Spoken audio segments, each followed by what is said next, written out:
Mirdita Peqinim, mirdita lezeti Shqipërisë mesme. Ky shesh ndër vite nuk ka qenë kaq i bukur sepse padyshim jeni ju që me dinjitetin dhe krenarin tuaj e bëni atë madhështor. Dhe padyshim ky shesh do të gëlonte sot nga dëshira për ndryshim, sepse mirë pret atë, sinonimin e tokë fjalë shildiri demokraci, profesor doktor Sali Berishën.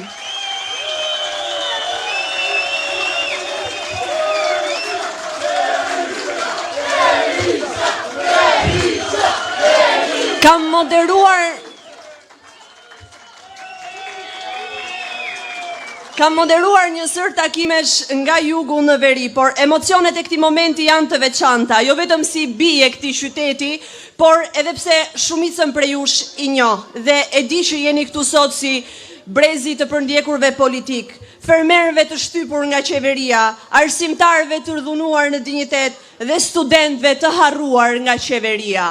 Tani, pa mos ta zgjatur më tej të dashur bashkëqytetar, le të nderojmë himnin kombëtar.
Kryetarit Forumit Rinor të Partisë Demokratike të Degës Peqin, zotit Kastriot Kurti.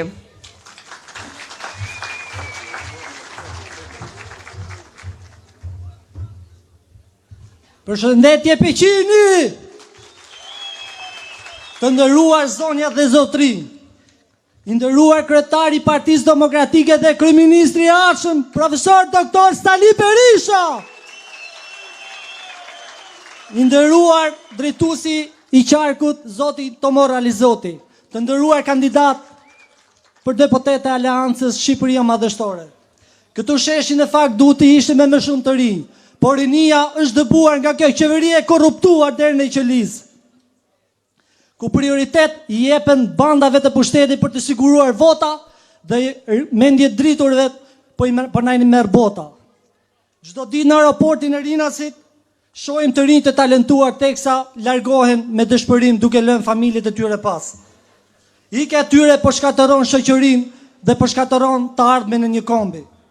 Të diplomuarit me rezultate të shkëlqyera sorollate në për institucione për të punësuar, por si rezultat asgjë, sepse meritokracia thuajse nuk ekziston në këtë shtet të korruptuar. duhet t'i themi ndal likjes së rinisë. Vendet e tjera luftojnë për të tërhequr mendjet e ndritura, ndërsa ne po i përzem ato. Kështu që duhet të reagojmë. Shqipëria duhet të ndryshojë. Aja duhet të jetë një vend që ëndrat realizohen, jo një vend ku ëndrat braktisen. Të ndërtojmë një shtet që shikon rinin si pasurinë më të madhe kombëtare. Një shoqëri që edukon brezat është një shoqëri që nuk heq dorë nga ardhmja, ku preferon ignorancën. Prandaj, ju bëj thirrje të gjithë shqiptarët kudo që ndodhen. Nëse doni këtë vend, duhet i themi ndal shkatërimit dhe rrënimit të Shqipërisë. Për të shpëtuar kombin së pare duhet të vullosin fundin politik të Edi Ramës. Ky është momenti është në 11 maj, duhet të votojmë Partinë Demokratike dhe Aleancën Shqipëria Madhështore. Votoni numrin 1. Është koha të veprojmë tani. Nëse nuk veprojmë sot, nesër do të jetë tepër vonë. Rrof Shqipëria dhe shqiptarët, rrof Partia Demokratike. Fitore, fitore, fitore!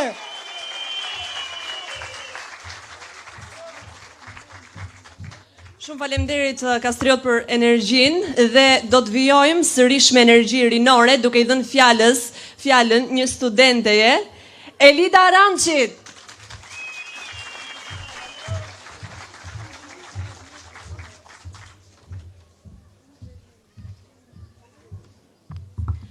Përshëndetje të gjithë, të nderuar të pranishëm, bashkëqytetar, të rinj dhe të reja të qytetit të Peshinit.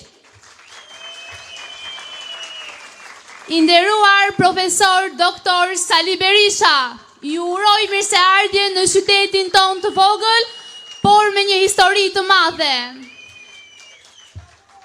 Unë jam Elida Arançi, qytetare e Peshinit dhe studente në Universitetin e Mjekësisë. Fjala ime sot do të prek më shumë nivelin e arsimit i cili është për të ardhur keq, por duke mos lënë pas problematikat e shumta të qytetit tim. Fillimisht, dua të falenderoj banorët e qytetit dhe të fshatrave përreth, të cilët e kanë treguar ndër vite kontributin e tyre ndaj Partisë Demokratike pas një interes personal. Demokratët e vërtet nuk janë shitur dhe nuk janë blerë për asnjë arsye. Ata nuk kanë pranuar të bëjnë pakte kundrejt një posti apo një grushti parash në fushata elektorale.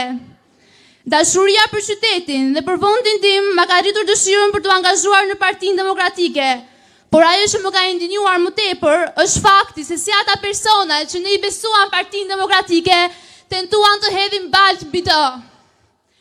Zoti Berisha, ju flas sot si bie këtij qyteti, si një studente që ka dëshirë të ndërtojë të ardhmen e saj këtu dhe jo të largohet jashtë vendit.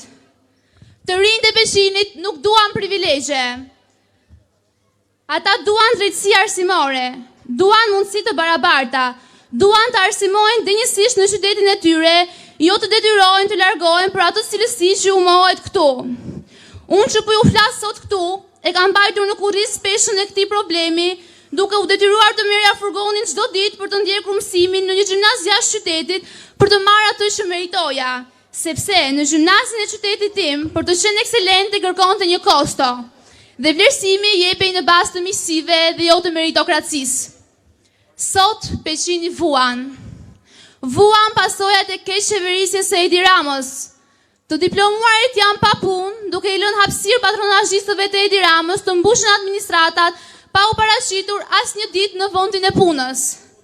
Shpopullimi në qytetin e Peshinit dhe jo vetëm ka marrë për masa të frikshme.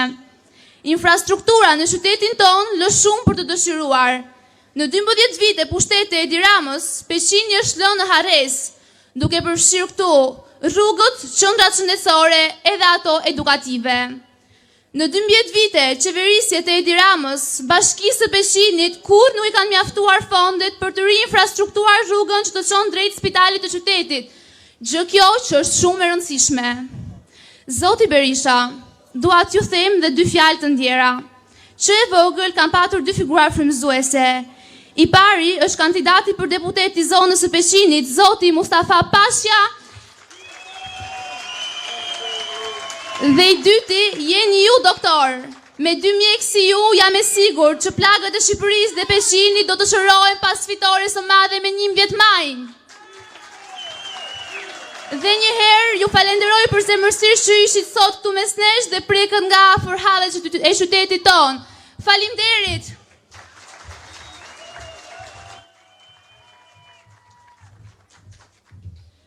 Shumë faleminderit Elida, një ndër shembujt më të mirë të vajzave të Peqinit dhe unë gjithashtu do të thoja që edhe unë kam disa figura frymëzuese. Jeni të gjithë ju këtu që jeni në shesh, të gjithë për një qëllim të përbashkët, të gjithë demokratët, të gjithë shqiptarët që na ndjekin sot nga televizori dhe kudo nëpër Shqipëri, për ta bërë Shqipërinë madhështore. Tani dua t'jap fjalën kryetarit të degës së Peqinit, Partisë Demokratike, zotit Armand Kurti.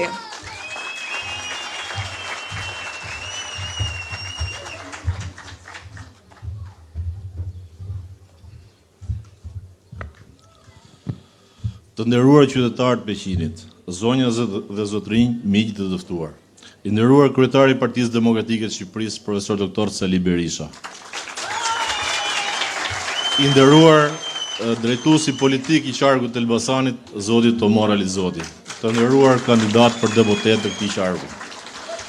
Për mua është nder dhe kënaqësi t'ju përshëndes dhe të ndaj disa fjalë zemre në këto momente të rëndësishëm për qytetin dhe për të ardhmen tonë. Peqini nuk është thjesht një qytet i vogël në zemrën e Shqipërisë. Peqini është zemra e shumë familjeve të ndershme që punojnë dhe sakrifikojnë çdo ditë për një jetë më të mirë. Është vendi ku fjala nder dhe punë ndershme akoma kanë kuptim. Për fat të keq, prej shumë vitesh Peqini vazhdon të braktiset. Në censusin e vitit 2021, rezidentë në Peqin ishin rreth 26.000 banor. Në censusin e vitit 2023, rezultojnë më pak se 16.000 banor. Në 10-12 vite ne kemi humbur më shumë se 40% të popullatës sonë.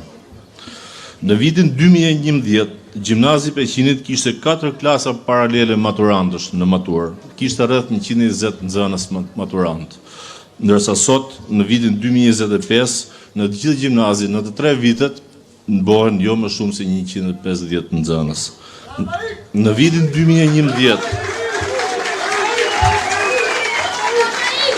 Peqini kishte gjithsej 25 shkolla 9 vjeçare dhe 2 gjimnaze.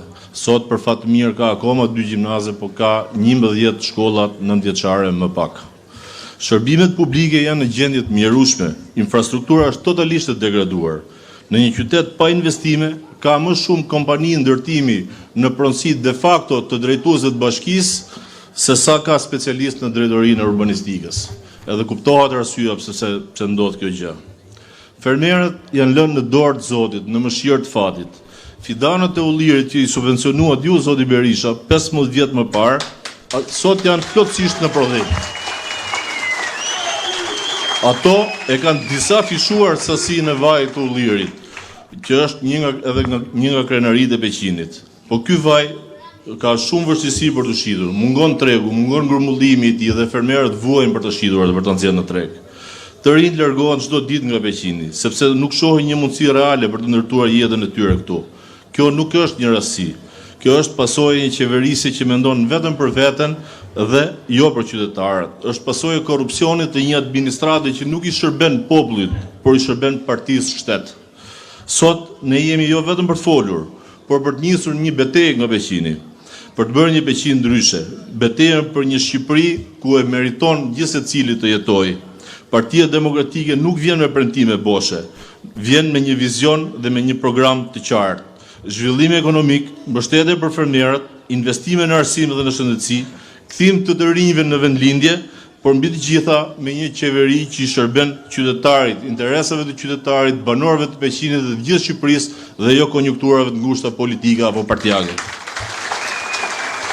Prania e zotit Libertarit Partisë Demokratike nuk është thjesht një vizitë sot për Peqinin, por është një shenjë fortë që Partia Demokratike e mbështet dhe do ta ndihmojë Peqinin të ngrihet në nivelet që atij i takon.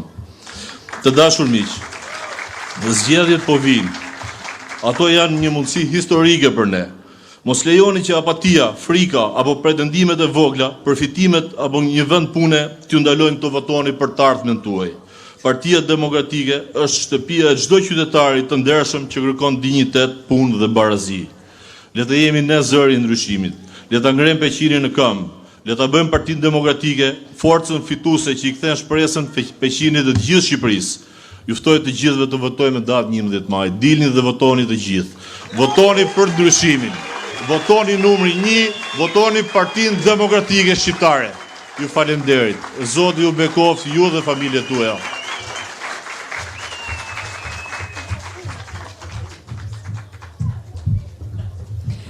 Tani, përpara se të vjoj me prezantimin e kandidatëve dhe folsin që jam e bindur që mezi po e prisni, dua t'jap fjalën drejtuesit politik të qarkut të Elbasanit, zotit Tomor Alizoti.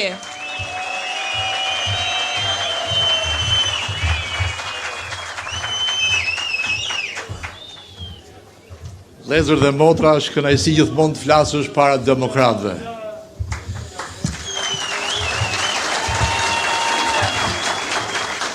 Në fjalimin e fundit janë mërzitur shumë grupe kriminale edhe shumë ata që duhet mërzitesh.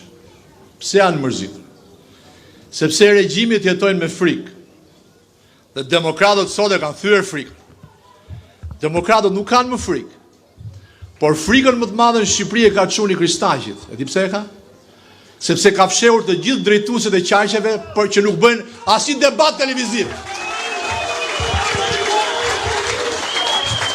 Është fshehur edhe vetë duke bërë monolog, bën monolog me mikrofon, me veten, para pasqyrës, sepse ka frikë për ballet.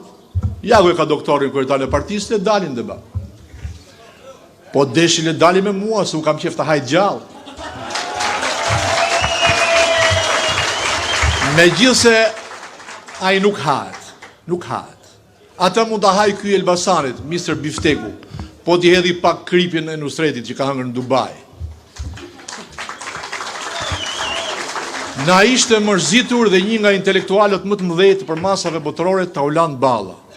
Ishte shqetësuar dhe ai për nivelin e bisedës. Tani e kuptoni ju sa qesharak janë? Dhe njëkohësisht sa frikacakja.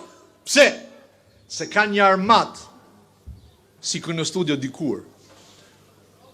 Ta e dini të gjithë, ne jemi bio, ne jemi të djathtë me shpirt, ne e duam përballjen.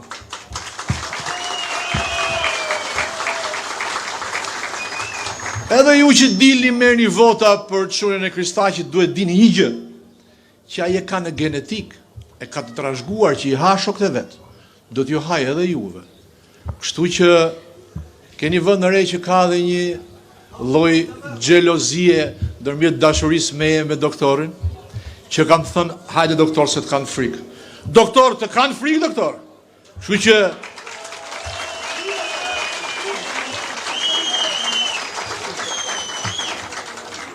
çuni Kristaqit mos bëj monolog.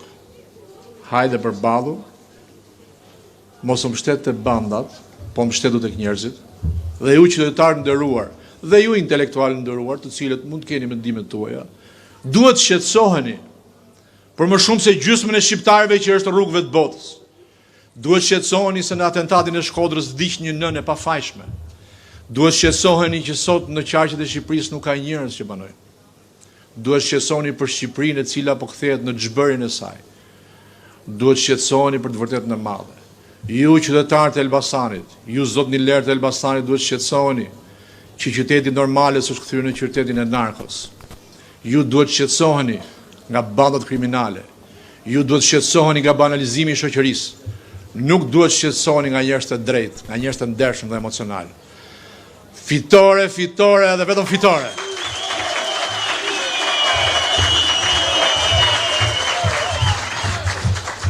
Zoti Alizoti, mos u largoni, sepse tani do të prezantojmë listën e fituesve për qarkun e Elbasanit. Duke filluar me Tomor Alizoti, Edmond Haxhinasto, Klodiana Çapja, Blendi Himçi, Aurel Bylykbashi, Ilirian Alliu, Ira Boja, Dritan Cani, Elsa Gega, Lumturi Hasa, Armaldo Klogjeri, Renato Kumria, Armonela Marku, Dritan Mitarja, Alice Narazan, Mustafa Pasha.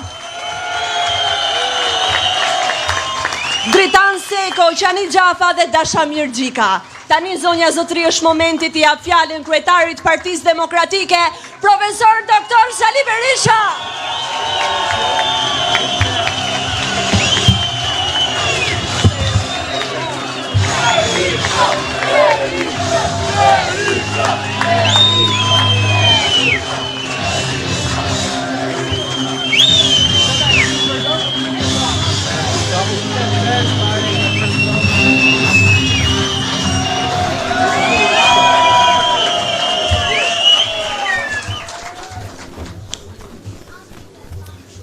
Mirë dita dhe përshëndetjet e mia më të përzemërta ju, banorëve të Peqinit në këtë shesh dhe kudo që ndodhi sot në Peqin, Elbasan, në Shqipëri dhe jashtë vendi. Për ulëm me nderimin më të madh para jush, mirënjohjen më të thellë.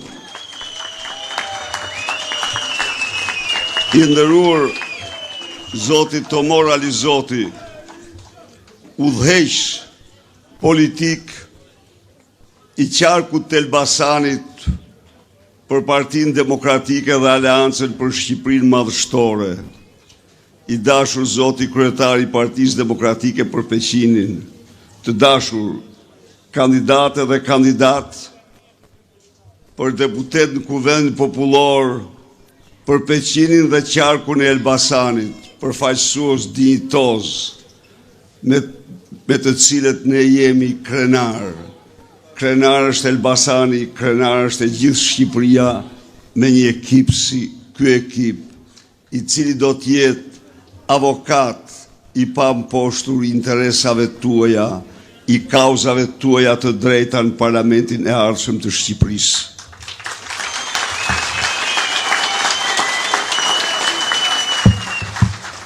Të dashur miq,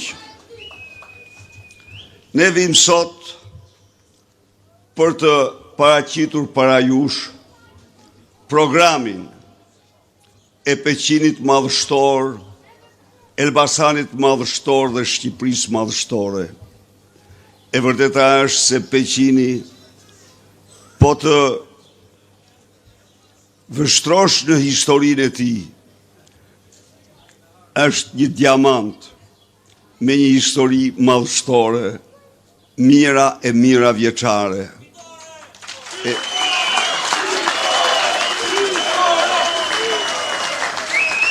Ai ka pasurit pafundme, ka tokat nërmë pjelloret, ka lumin, ka kodrat dhe njerëzit e mrekullueshëm punëtor.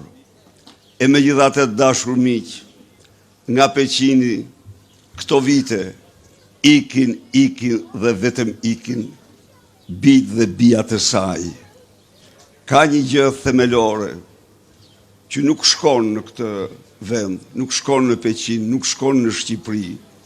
Ky largim masiv i shqiptarëve nuk vjen se ata nuk duan Peqinin, nuk vjen se ata nuk kanë lidhje malli, zemër me familjen e tyre, nuk vjen se ata nuk e duan Shqipërinë dhe nuk vjen se nuk ka një ëndër për ta ndërtuar në Peqin, nuk ka një ëndër për ta ndërtuar në Shqipëri, por kjo vjen se para tyre janë vendosur mure pamundësie, para tyre është vendosur varfëria. Në sofër nuk ka më ushqim për të gjithë, nuk ka më punë për të gjithë, nuk ka më të ardhura. Dhe në këtë mënyrë të heshtur dhe haptas, prindrit u thonë fëmijëve të tyre, ndiq fatin rrugët e botës, bira apo bi, se këtu s'mjafton, këtu nuk jetohet më. E vërteta është pra që ky Peqin, kjo Shqipëri, është bërë pa jetueshme. Është bërë pa jetueshme sepse pensionistët që kanë shkri jetën e tyre, energjinë e tyre, sot trajtohen në mënyrën më të pa shpirt, trajtohen me një pension mesatar 172 euro, i cili para 12 vitesh ishte 143 euro. Me një pension që sot, krahasuar me 13 vite më parë, blen 2 herë e gjysmë më pak, me një pension që për të blerë sa që blije në vitin 2013, duhet ishte 319.000 lek.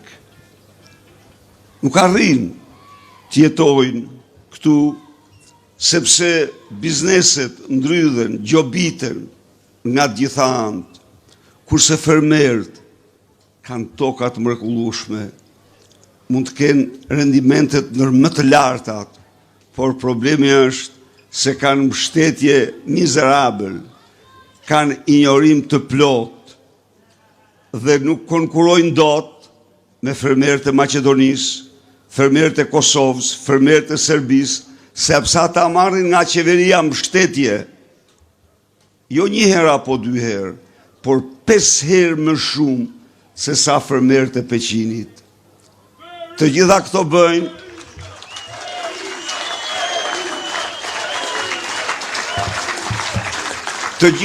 bëjnë të dashur miq, që fermeri ynë të mos konkuroj dot me fermerin Maqedonas, apo fermerin Kosovë, apo në Serbi. Prodhimet tuaja të mbetën në ara, të hidhen në lumë, ose tokat me të djerë. 80% e të gjitha fruta zarzavateve që shiten son dyqanet tona janë importi, ndërkohë që Shqipëria ka një potencial të jashtëzakonshëm në fruta zarzavate sa asnjë vend tjetër. Në këto kushte, ne kemi një program i cili nuk është një program i shpikur, jo. Ky program bashkon praktikat më të mira të vendeve për rreth dhe vendeve tjera. Ky program vendos të kthej parat qytetarëve shqiptar. Çdo pensionisti i kërkoj njerëzisht vetëm një gjë, të shtroj vetes pyetjen: si ka mundësi që pensionisti malazez, që në vitin 2013 mirte gjithsejt 138.000 lek pension mesatar me lektonat konvertuar, sot merr 450.000 lek?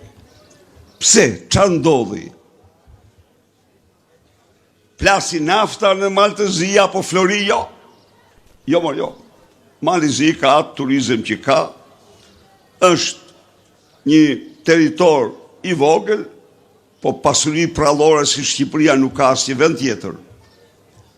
Çfarë ndodhi me pensionistin malazez?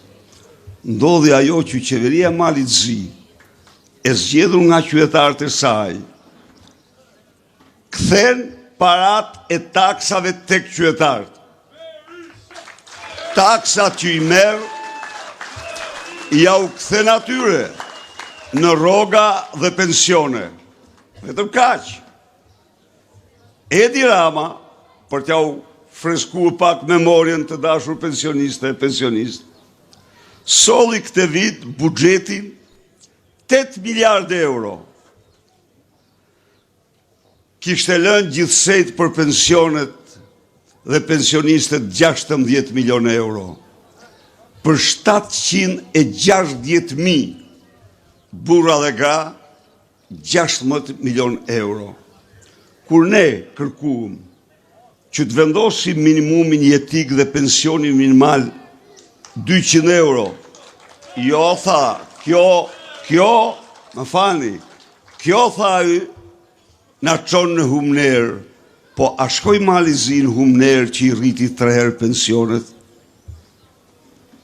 A shkoj Maqedonia në humner që i rriti pensionet nga 133.000 lek që i kishte 2013 në 390.000 lek? A shkoj Serbia në Humner që i kishte 120.000 lek dhe sot i ka 405.000 lek? Ku shkon në Humner? Ku t'ja thot këto? Këtë tallet me nënat, babalar, gjyshet e këtij vendi. Si i pa shpirt. Por rrogat e larta, si u bën në Shqipëri, ta dini ju, sot zyrtar shqiptar marrin rrogat më të larta në Ballkan. Më të larta se të gjithë të tjerët. Dhe sot, diferenca midis rrogës minimale dhe rrogës më të lartë është 14-15 herë sa në asë një vend tjetër nofta në planet. Mund të ketë ndonjë sultan, ndonjë mbret, nuk mund të them, por vend demokratik që zhvillon zgjedhje dhe vendos një hendek të tillë të tmerrshëm midis rrogës më të madhe dhe rrogës më të ulët nuk ka, sepse edhe ai me rrogë të ulët ka fëmijë, edhe ai duhet t'i ushqej ata, pavarësisht çfarë punë bën.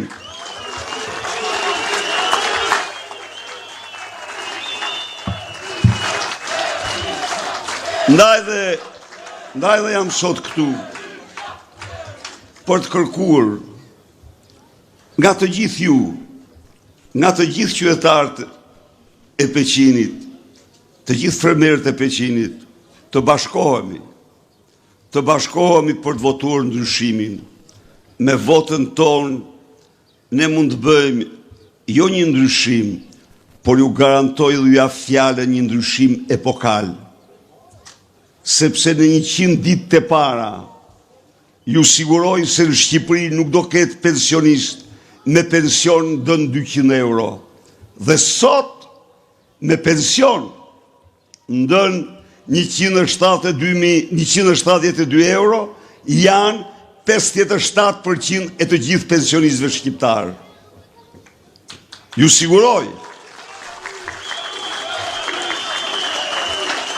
siguroj se me 11 maj, me votën tuaj, ju jo bëni një ndryshim, por një ndryshim epokal, sepse pas 11 maj në 100 ditë të para, nuk do ketë rrogtar me rrogë më të ulët se sa 500 euro në Shqipëri. Dhe se rroga mesatare do t'jetë 1250 euro. Dhe se nuk do ketë mësues me rrogë ndër 1500 euro. Të dashur miq, me 11 maj, me votën tuaj, bëni një ndryshim që të i kalon shpesh herë edhe imagjinatën, sepse pas 11 majt, të gjithë pensionistët dhe rrogulltët do marrin kartën e konsumatorit, me të cilin do blejnë bukën, sheqerin, vajin, orizin, mishin, qumshtin, vezën, 20% në lirë se të tjerët. Do fitojnë në vit 450 euro vetëm nga kjo kartë. Në 11 maj, me votën tuaj ju bën një ndryshim shumë të madh. Sepse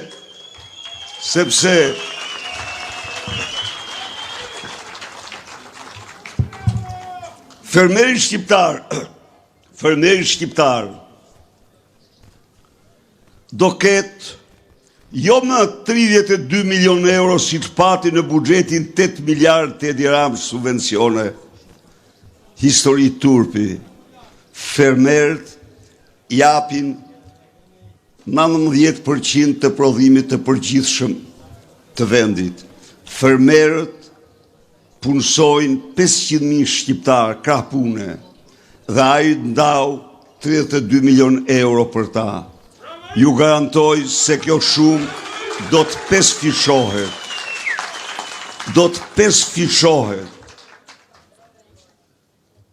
Dhe se do subvencionoj për çdo fidan të mbjell, 5 herë më shumë se sot.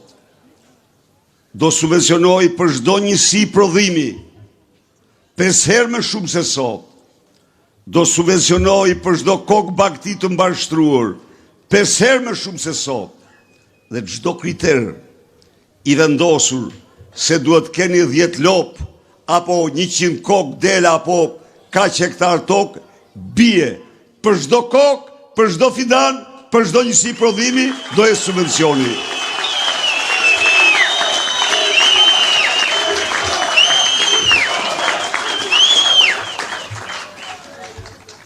Miq,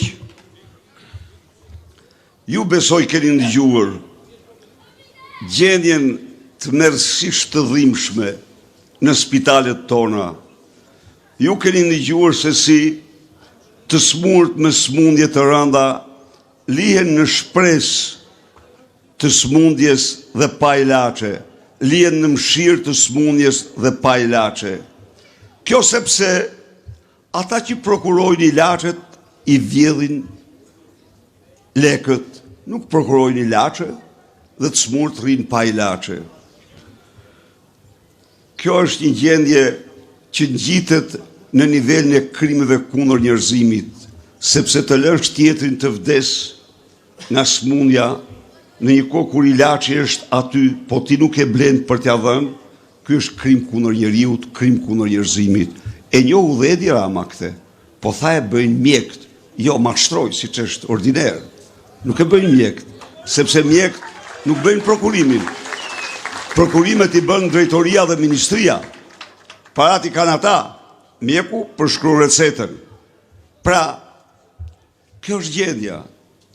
Po tjetër, farmacitë tona janë të mbushura me ilaçet nushi doshi nushi, të cilat janë absolutisht pa asnjë vlerë shtetësore medikale.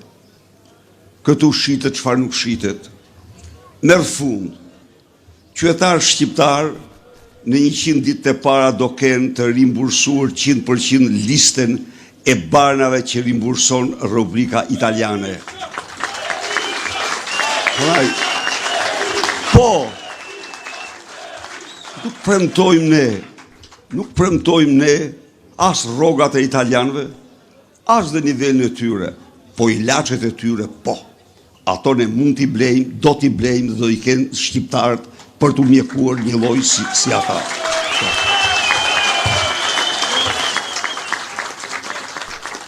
Pra, vota me 11 maj është një vot për shtetin tuaj, është një vot për njerëzit tuaj të smur, është një vot për dignitetin tuaj. Të dashur miq, vetë Instituti Statistikës publikoi para 2 javësh një të dhënë, sipas të cilës shqiptarët shpenzonin nga xhepi i tyre për kujdes shëndetësor 820 milion euro në vit. Unë ftoj në rëgjezën e çdo shqiptari, të rikujtoj, a nuk erdhin pushtet në 2013 Edi Rama me premtimin e tij se shtetësia do t'jetë falas? Kurse sot, o qytetar shqiptar, paguani më shumë nga xhepi për shtetin tuaj se çdo qytetar europian dhe ndofta se çdo qytetar në botë.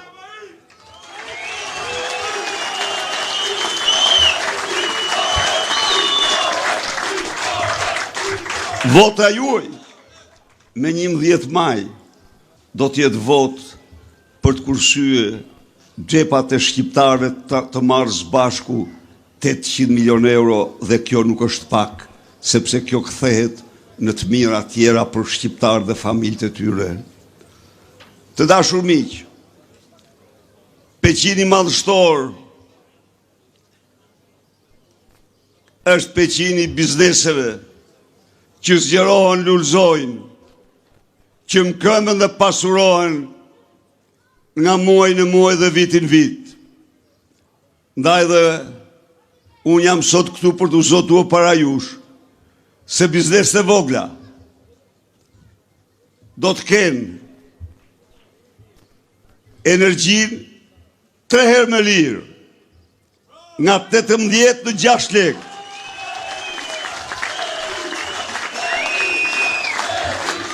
Tavanet për të vëshën dhe tatim fitimin do rriten nga 100.000 dhe 140.000 që janë sot euro në 180.000 euro.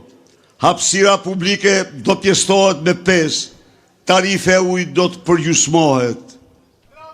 Të dashur miq, hapësira të reja për biznesin, janë mundësi të reja punësimi, mundësi të reja pasurimi për qytetarët shqiptar. Ndaj dhe vota me 11 maj është vot për mkëmjen e biznesit në Shqipëri, është vot për mirëqenjen e çdo biznesmeni dhe qytetarëve në tërësi.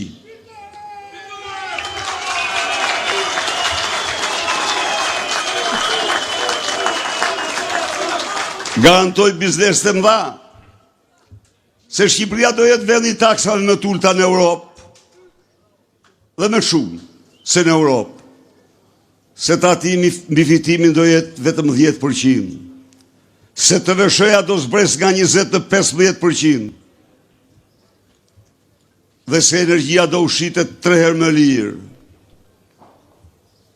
Çdo punëtor, çdo i ri që do punësohet do të paguhet nga shteti sigurime shoqërore për 1 vit. Pra, vota e juaj dhe punëtorëve tuaj me 11 maj për ndryshimin është vot për zgjerimin, për suksesin më të madh të sipërmarrjeve tuaja.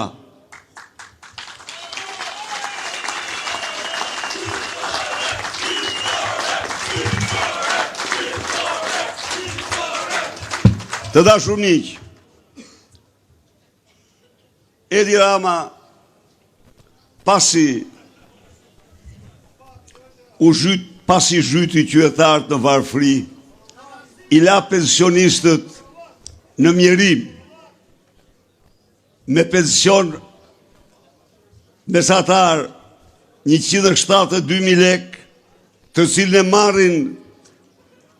të cilin nuk e marrin 57% e pensionistëve, se marrin më pak.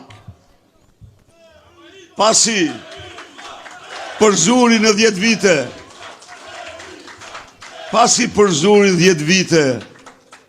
rreth 45% shqiptarëve nga Shqipëria,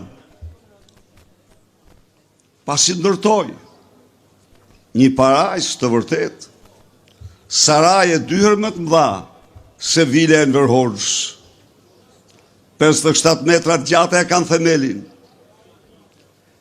me kopsht 4 herë më të madh se Vila e diktatorit Prishti, duke deklaruar se kishte gjithsej 3.800 euro, pasi u martua me një pallat në Paj, 5 kate pallati pa asnjë faturë, tatimore, doganore, ndërtimore, të asnjë lloji. Pasi Prishti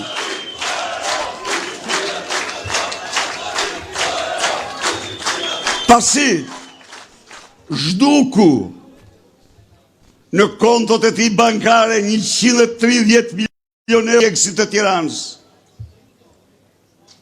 Pasi plaçkiti grabiti 225.000 metër katror tokë te kanjoni Gjipes në zonën më të bukur të bregut jon. Pasi ka rrëmbyer me bazhenakun e tij me 100 milionë euro tek akshë dhe tendra të tjerë.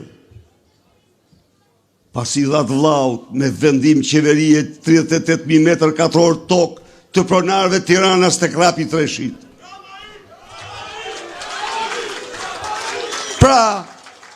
Pra miq, tani çfarë bën? U vën perde para syve. Në një akt cinik, në një akt të papërgjegjshëm, u vën qytetarëve shqiptar perden. Dhe në vend se t'jap llogari,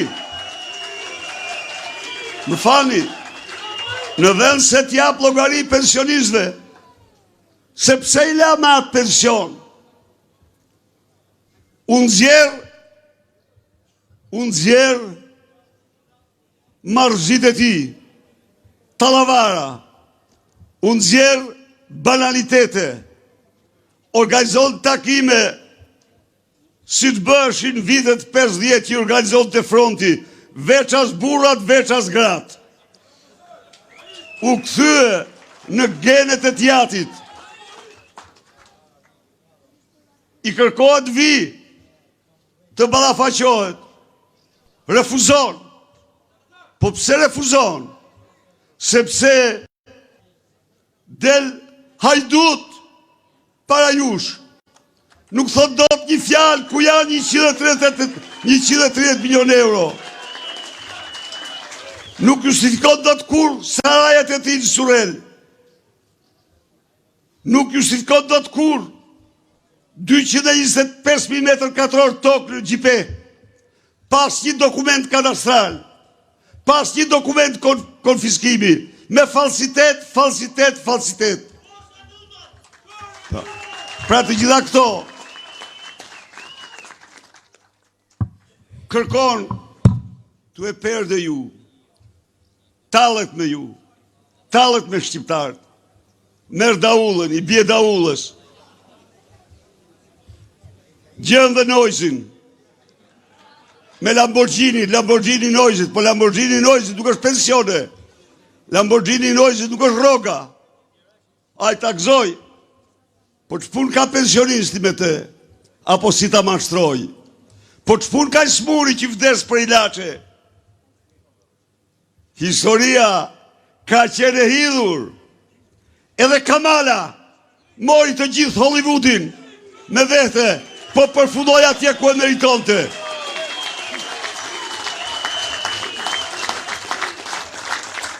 Çfarë I mendon ky shqiptar? Poni mua. Qenje primitive, njerëz të papërgjegjshëm, njerëz që mund t'i mashtroj. Kur në kurës nuk janë të tillë shqiptarët. Nuk janë të tilla gratë, nënat, motrat, vajzat tona. Ndaj dhe 11 maj është dita e qytetarit, është ora e vërtet e ti, e me gjurisë e dignitetit, e krenarisë ti, e shpresës besimit të këta ardhmja, votoni njëshin, të gjithë jemi njësha, rrofsh ju, rrofsh Peqini, rrofsh Shqipëria.